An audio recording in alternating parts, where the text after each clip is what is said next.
Alors que nous commençons aujourd'hui, j'ai quelque chose d'important à dire. Je comprends. Je sais que beaucoup d'entre vous sont en colère. Vous êtes en colère contre la dégradation de la moralité dans la société au sein du mouvement LGBTQIA2+. Vous êtes en colère contre l'attitude irresponsable envers l'avortement. Vous êtes en colère contre les enfants à qui l'on administre des bloqueurs de puberté et qui subissent des opérations chirurgicales avant même d'avoir l'âge d'obtenir un permis de conduire, et qui sont pourtant autorisés à prendre des décisions qui changent leur vie avec leur corps, décisions que beaucoup d'entre eux regretteront peu de temps après. Mais il est trop tard, car vous ne pouvez pas revenir en arrière et les personnes impies et immorales prennent le contrôle du pays et nous ne pouvons pas les laisser faire, car nous devons nous battre pour Dieu et pour le pays. Je comprends. Mais ce que je ne comprends pas, c'est pourquoi tant d'adventistes ne voient pas ce qui se passe en ce moment. Et ce truc, c'est que de nombreux chrétiens aujourd'hui essaient d'utiliser le gouvernement pour légiférer sur la moralité. Ils vont même jusqu'à mettre par écrit leur projet de légiférer sur un jour de repos et même jusqu'à dire que la séparation de l'Église et de l'État est un mensonge. Eh bien, tout d'abord, il n'y a pas de clause de séparation. Elle n'apparaît nulle part dans la Constitution. La séparation de l'Église et de l'État n'existe pas. L'Église est censée diriger le gouvernement. Le gouvernement n'est pas censé diriger l'Église. Et j'en ai assez de ces conneries sur la séparation de l'Église et de l'État. Ce n'est pas dans la Constitution. C'était dans une lettre puante et cela ne veut rien dire de ce qu'ils disent. Pourquoi sommes-nous si nombreux à ne pas voir que ce qui se passe réellement, c'est que l'image de la bête est en train de se former aujourd'hui? Mon objectif est de lancer un appel pour que nous nous réveillions. Nous devons voir ce qui se passe. Nous devons commencer à en parler plus directement, comme les adventistes comme Jones et E.J. Wagner à la fin des années 1880 parlaient de la volonté d'établir un christianisme national ou, comme ils l'appellent aujourd'hui, le nationalisme chrétien. Les adventistes en ont parlé à la fin des années 1880 dans l'American Sentinel. Ils en ont parlé encore récemment en 2009 dans un article du magazine Liberty intitulé The American Sentinel and the Crusade to National Christianity. Et cela se reproduit aujourd'hui. Un groupe de protestants tente de promouvoir le christianisme national avec le nationalisme chrétien et nous devons en parler. Il y a une citation cachée de la version de 1888 de la tragédie des siècles. Elle est restée cachée à la vue de tous pendant près de 140 ans. Je ne l'ai remarqué que l'année dernière lorsque je travaillais sur la série et le livre que nous venons de produire, intitulé Daniel 11/7. Mais avant d'en arriver à la citation, je veux vous montrer quelques éléments, en commençant par un extrait d'un documentaire de History Channel qui parle des premiers chrétiens dans ce pays en ce qui concerne les lois du dimanche. Et cela va préparer le terrain pour ce dont nous allons parler aujourd'hui. Alors asseyez-vous, attachez vos ceintures et examinons-la ensemble. Mais à la fin des années 1500, les puritains d'Angleterre et des premières colonies américaines se sont avérés aussi stricts que les pharisiens dans l'observation du sabbat. Il s'agissait de communautés théocratiques. Ces communautés pensaient établir la règle de Dieu ici sur terre. Et elles voulaient suivre ce qu'elles considéraient comme la loi de Dieu. Dans la baie du Massachusetts, au XVIIe siècle, ne pas travailler le dimanche ne suffisait pas. On ne pouvait pas rire, on ne pouvait pas jouer. On attendait de vous que vous alliez et veniez de l'église avec révérence, et c'était à peu près tout. Marcher, monter à cheval, jouer d'un instrument de musique, faire du bateau, nager et faire la course sans nécessité étaient tous des crimes passibles d'amende, de coups de fouet, d'entailles d'oreilles ou de heurts de pilori. Et il y a même un cas qui a été rapporté où un capitaine de navire est revenu après une longue période en mer et a embrassé sa femme le jour du sabbat, ce qui lui a valu une sévère réprimande. Lorsque les colonies sont devenues les États-Unis, les lois du sabbat sont restées en vigueur. En 1789, les autorités du Connecticut ont arrêté un groupe de personnes qui avaient écrit un dimanche. L'un des voyageurs s'est avéré être George Washington en mission officielle. Même le président des États-Unis n'était pas au-dessus des lois de Dieu. Voilà, dès la création de ce pays, il y avait une volonté d'en faire une nation dite chrétienne. Mais ce terme de nation chrétienne peut signifier tellement de choses différentes selon la personne qui l'utilise. Mais à mon humble avis, beaucoup de ceux qui utilisent ce terme l'utilisent dans ce sens. C'est une citation tirée de Jésus-Christ et qui dit « Mais aujourd'hui, dans le monde religieux, il y a des multitudes qui, selon leurs croyances, œuvrent à l'établissement du royaume du Christ en tant que domination terrestre et temporelle. Ils désirent faire de notre Seigneur le souverain des royaumes de ce monde, le souverain de ses cours et de ses camps, de ses assemblées législatives, de ses palais et de ses places de marché. Ils s'attendent à ce qu'il règne par le biais de lois appliquées par l'autorité humaine. Puisque le Christ n'est pas ici en personne, ils entreprendront eux-mêmes d'agir à sa place pour exécuter les lois de son royaume. L'établissement d'un tel royaume est ce que les Juifs désiraient à l'époque du Christ. Ils auraient reçu Jésus s'il avait été disposé à établir une domination temporelle pour faire respecter ce qu'ils considéraient comme les lois de Dieu et pour faire d'eux les interprètes de sa volonté et les agents de son autorité. Mais il a dit, « Mon royaume n'est pas de ce monde. » Il n'accepterait pas le trône terrestre. Nombreux sont ceux qui souhaitent que les États-Unis deviennent une sorte de quasi-théocratie. Et comme je l'ai dit, c'est ainsi depuis le début du pays, les gens étant punis et mis au pilori pour ne pas avoir respecté le soi-disant jour du Seigneur. Regardez les sentiments de certains dirigeants chrétiens. C'est la nation de Dieu. Et personne ne va la lui enlever. Si c'est le pays de Dieu et que personne ne va la lui enlever, alors pourquoi ne pas mettre quelqu'un au pilori pour ne pas avoir respecté le soi-disant jour du Seigneur? Le problème est qu'il est clair dans Jean 18h36 que Jésus n'a jamais demandé à être le dirigeant de ce monde dans son état actuel. Il a dit que son royaume n'était pas de ce monde. En fait, dans Jean 6h15, il est rapporté l'histoire de quelque chose que Jésus a vu bouillonner à son époque. Il l'a vu bouillonner et il s'en est enfui. Il l'a évité comme la peste. Et il est dit que lorsque Jésus a donc compris qu'ils allaient venir le prendre, il a dit, par la force pour en faire un roi, il s'en alla de nouveau dans une montagne, tout seul. J'espère que vous avez compris. Ils ont essayé de prendre Jésus par la force et de le faire roi. Et vous allez voir que c'est ce que de nombreux protestants ont essayé de faire pendant plus de 160 ans, c'est-à-dire de prendre Jésus par la force du gouvernement et de le faire roi et dirigeant de ce monde et de cette nation. C'est à cause de cette réalité qu'Ellen White a fait la déclaration suivante en son temps, à la page 573 de la Grande Controverse.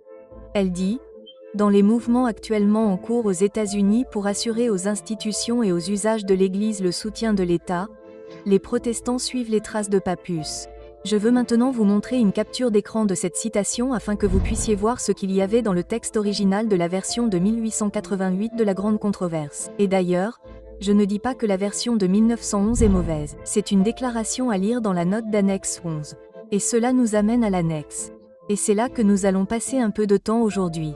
Cette partie de l'annexe a été écrite en réponse à quelque chose appelé la National Reform Association, également connue sous le nom de NRA.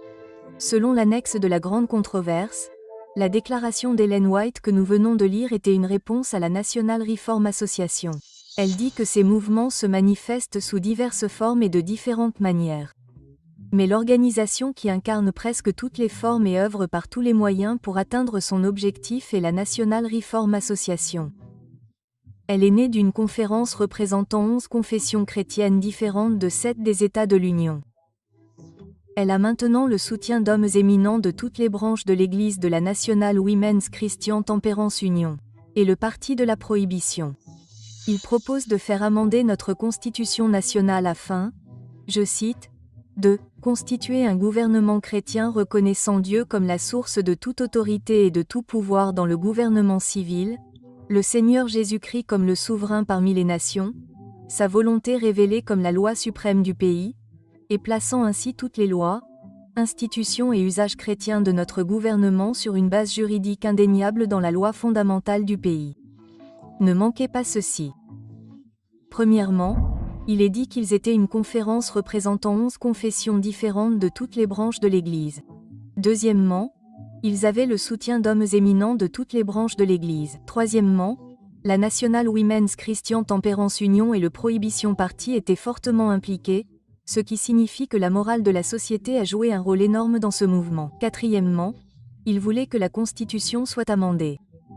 Et cinquièmement, ils voulaient placer toutes les lois, institutions et usages chrétiens de notre gouvernement sur une base juridique indéniable dans la loi fondamentale du pays. Je veux que vous compreniez que ces déclarations ne sont pas que des théories farfelues concoctées par les adventistes dans le laboratoire de la Grande Controverse. Vous pouvez le voir sur la page Wikipédia de la National Reform Association qui indique qu'elle était autrefois connue sous le nom de National Association pour obtenir l'amendement religieux de la Constitution des États-Unis. Et ne manquez pas celle-ci.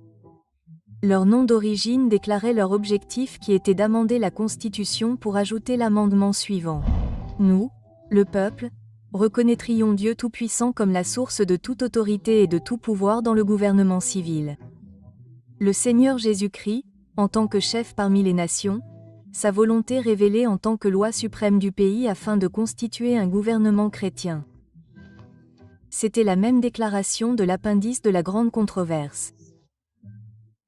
C'est ce dont parlait Ellen White lorsqu'elle a déclaré « Dans les mouvements en cours aux États-Unis pour assurer aux institutions et aux usages de l'Église le soutien de l'État, les protestants suivent les traces des papistes. » Et si vous ne l'aviez pas remarqué, ces mouvements ont refait surface sous la forme de mouvements tels que le projet 2025. Le même projet 2025 dont nous avons parlé dans un épisode de l'œil prophétique.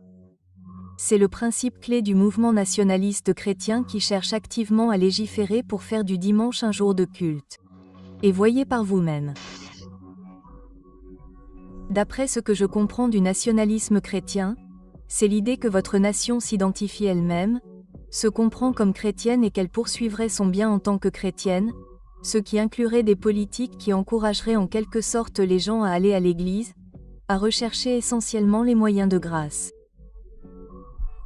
Donc, cela inclurait des choses comme, je pense, des lois sur le sabbat, qui, le dimanche, nous pourrions en parler davantage, mais qui consisteraient essentiellement à fermer les entreprises et les services d'urgence et essentiels. Et ce serait une façon de ne pas forcer les gens à aller à l'église ou à faire une quelconque forme de culte, mais ce serait une sorte de rappel pour les gens que c'est ce que c'est que ce jour. Et pour eux et vous devriez le faire. Cela n'est pas différent de ce qui s'est passé il y a environ 140 ans et qui a poussé les adventistes à lancer la publication mensuelle, l'American Sentinel, que nous connaissons aujourd'hui sous le nom de Liberty Magazine. Des pionniers tels que Joseph H. Wagner, E.J. Wagner et Ad Jones ont combattu avec succès ces mouvements à l'époque, jouant leur rôle pour ralentir la formation de l'image de la bête, ralentissant l'union de l'Église et de l'État, et incitant Ellen White dans un message de 1885 à dire « Que personne ne reste assis dans l'attente calme du mal », se réconfortant avec la croyance que cette œuvre du mouvement de réforme nationale doit se poursuivre parce que la prophétie l'a prédit et que le Seigneur protégera son peuple. Nous ne faisons pas la volonté de Dieu si nous restons assis dans la quiétude sans rien faire pour préserver la liberté de conscience. Je veux maintenant que vous compreniez ce qui a motivé ce désespoir parmi les protestants à changer la Constitution et à inaugurer le Christ comme roi des États-Unis d'Amérique. Dans cet article de l'édition 2009 du magazine Liberty que j'ai déjà mentionné, il est écrit « L'éthique générale partagée par les principales confessions protestantes est restée l'influence morale dominante dans l'Amérique de la fin du XIXe siècle, mais des dangers multiples et de plus en plus rapides ont menacé cette domination. La criminalité, le vice et la pauvreté qui sévissaient dans les villes surpeuplées, l'afflux massif d'immigrants renforçant la base du pouvoir du catholicisme romain, l'influence des valeurs laïques dans les universités et les grandes entreprises qui ont dominé la nouvelle économie industrielle, le déclin de la moralité, la criminalité, le vice, les immigrants, les valeurs laïques prenant le dessus. Tout cela vous semble-t-il familier ? Ce sont les mêmes appels au ralliement concernant le déclin des États-Unis que nous entendons aujourd'hui, poussant les gens à dire que nous devons revenir à Dieu. L'article du Liberty Magazine poursuit en disant qu'en réponse à ces problèmes dans les années 1880, les défenseurs de la nation chrétienne ou le lobby chrétien, pour emprunter une étiquette à l'historien Gan Foster, ont cherché à faire avancer le règne du Christ sur la nation par le biais de la législation, plus précisément de la législation fédérale. Bien qu'un amendement constitutionnel soit resté au cœur de leur programme, les lobbyistes chrétiens n'ont pas attendu son adoption pour faire pression en faveur d'autres lois en faveur de nombreux aspects du comportement moral, notamment la sobriété et l'observance du sabbat. Ils voulaient une nation chrétienne, et les protestants d'aujourd'hui qui se sont alignés sur le nationalisme chrétien et le projet 2025 veulent exactement la même chose.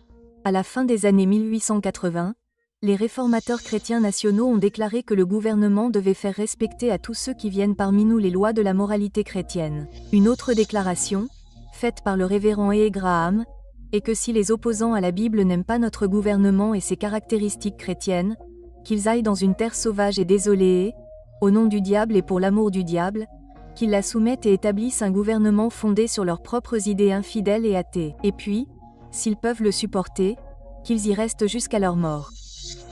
Une autre déclaration faite par Jonathan Edwards Dédé est que les Juifs et tous les chrétiens qui observent le 7e jour doivent être classés comme athées et doivent être traités comme un parti pris pour cette question de réforme nationale avec les athées qui ne peuvent pas vivre ensemble sur le même continent que le christianisme réformé national. Je veux que vous compreniez que ceux qui défendent ces idéaux de christianisme national ou de nationalisme chrétien ne sont pas les amis des athées et qu'ils finiront par ne pas être non plus les amis des observateurs du sabbat. L'esprit de ce mouvement est résumé dans la déclaration citée dans l'annexe de la Grande Controverse, par l'un de ceux qui se battaient pour une nation chrétienne. Il est écrit qu'une véritable théocratie est encore à venir et que le Christ est intronisé dans la loi et les législateurs. C'est pourquoi, en tant que patriote chrétienne, je prie avec ferveur pour que le vote soit entre les mains des femmes. Et si vous ne savez pas ce qu'est un patriote chrétien, jetez un œil à la version moderne pour comprendre. C'est, je pense, un concept incroyable de nommer une église patriote. Cela signifie essentiellement que nous aimons Dieu, mais que nous aimons aussi ce pays et que nous allons nous battre pour lui. Lorsque j'ai fondé l'église patriote, je savais que j'allais m'attirer de nombreuses critiques de la part de ceux qui ne croient pas au Christ et de nombreux chrétiens. Ce que je fais est tellement inexistant et flagrant, en parlant de choses concernant le pays. Père Céleste, nous prions pour ce service aujourd'hui. Nous voulons que Dieu revienne en Amérique. Alors Seigneur, utilise-nous en tant qu'Église patriote, en tant qu'Église américaine, et je prie pour que les pasteurs se réveillent et commencent à mener le bon combat. Nous t'aimons et te louons. Et si vous aimez Jésus et les États-Unis, dites Amen.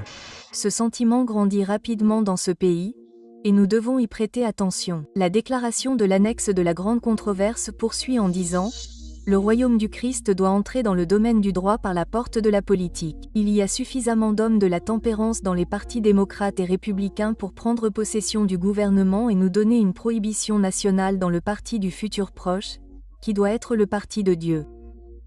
Nous prions le ciel de ne leur accorder aucun repos tant qu'ils n'auront pas prêté serment d'allégeance au Christ en politique et qu'ils ne se seront pas rendus aux urnes en une seule grande armée pour adorer. » Tel était le sentiment à la fin des années 1880.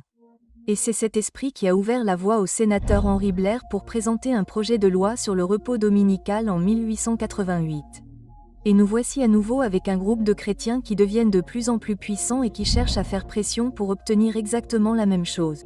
C'est littéralement dans le document que chacun peut lire lui-même et ils le disent publiquement. Alors, qu'avez-vous à dire à ce sujet? D'autres chrétiens qui ne sont pas adventistes s'expriment à ce sujet. Même de nombreux athées, bien qu'ils aient manifestement leur propre programme distinct. Fondé sur le rejet de Dieu à tout prix, ils tirent la sonnette d'alarme à propos de ces mouvements. Je vous le demande donc à nouveau, qu'avez-vous à dire à ce sujet? Pensez-vous que cela représente beaucoup de choses pour rien? Ou êtes-vous comme moi qui voit clairement que les vents qui ont été retenus pendant si longtemps sont en train de s'éloigner? Certains diront peut-être qu'ils sont relâchés lentement, d'autres diront peut-être qu'ils sont relâchés rapidement. Mais je crois que nous devons tous au moins convenir qu'ils sont effectivement relâchés. Et donc, que devrions-nous penser de la réémergence de l'esprit de la National Reform Association, anciennement connue sous le nom de National Association to Secure the Religious Amendment of the United States Constitution, qui était une organisation qui essayait d'introduire un amendement chrétien dans la Constitution américaine afin de faire des États-Unis un État chrétien? Beaucoup d'entre vous connaissent la déclaration selon laquelle les principes de la Constitution vont être répudiés. Alors, que devrions-nous penser de cela? Je pense que cette déclaration résume bien la situation. Pas par les décisions des tribunaux, des conseils ou des assemblées législatives, pas par le patronage de grands hommes du monde. Le royaume du Christ n'est pas établi, mais l'implantation de la nature du Christ dans l'humanité par l'œuvre du Saint-Esprit.